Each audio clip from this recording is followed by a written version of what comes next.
Aquí vos deixamos un pequeno resumo do Obradoiro de Ilustración Científica que celebrouse o pasado sábado 31 de xaneiro na Biblioteca Pública Antonio de Odriozola na cidade de Pontevedra con motivo de conmemoración do Día da Ilustración Científica o 24 de xaneiro.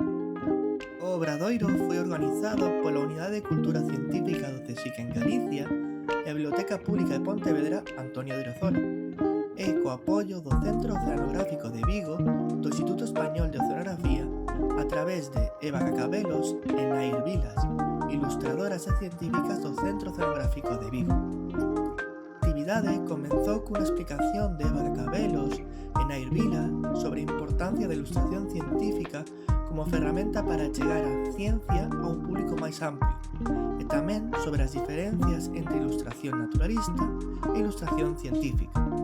Nesta última disciplina, as persoas participantes aprenderon que as ilustraciones científicas caracterízanse por incluir detalles e características específicas que, no caso das especies, axudan a súa identificación e, polo tanto, son ilustraciones obxectivas e precisas.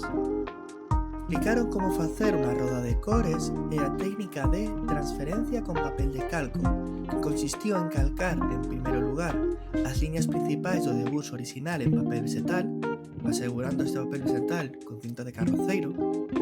Seguidamente, as persoas participantes fixeron un calco caseiro sobre papel vegetal que colocaron sobre o papel de acuarela. A continuación, colocaron o papel vegetal co debuxo encima do papel de calco e repasaron as liñas para transferir o diseño ao papel de acuarela. Feito isto, quitaron os papéis vegetais e chegou o momento de darlle cor, seguindo as técnicas das ilustradoras. Tras 2 horas, aquí tedes o proceso e algúns resultados dos debuxos das especies mariñas das persoas participantes, que sempre quedan con gañas de máis e non está ben.